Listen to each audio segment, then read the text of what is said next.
দীঘার দিগন্ত বিস্তৃত নীল জলরাশি, বালিয়াড়ি ঝাউবনের শাড়ির সঙ্গে যুক্ত হতে চলেছে কলিঙ্গ স্থাপত্যে গঠিত জগন্নাথ মন্দির।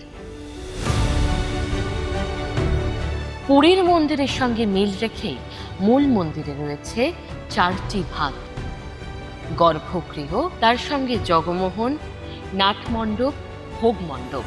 মন্দিরে প্রবেশের পর প্রথমেই দেখা যাবে ভোগ মণ্ডপকে। ভোগ মণ্ডপ থেকে ভেতরে প্রবেশ করলে রয়েছে নাট মণ্ডপ বা নাট মন্দির। নাট মন্দিরে রয়েছে পাথরে কারুকার্য করা চোখ ধাঁধানো 16টি স্তম্ভ, যা এই নাট মন্দিরকে ধরে রেখেছে। নাট মন্দিরের পরেই রয়েছে জগমোহন, যা দাঁড়িয়ে রয়েছে 4টি স্তম্ভের ওপর। নাট মন্দির ও ভোগ মণ্ডপের মাঝখানে রয়েছে গরুর স্তম্ভ। গর্ভগৃহে তৈরি করা হয়েছে পুরীর রত্নবেদীর আদলে বেদী, যেখানে একসঙ্গে আসীন হবেন জগন্নাথ দেব, বলভদ্র ও সুভদ্রা দেবী।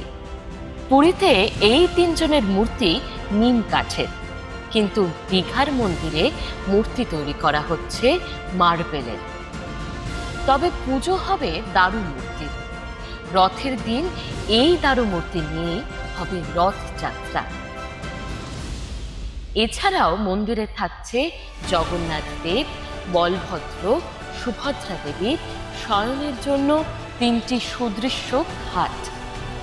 পুরো মন্দির জুড়ে রয়েছে অপূর্ব কারুকার্য, পৌরাণিক গাথার ছোঁয়া।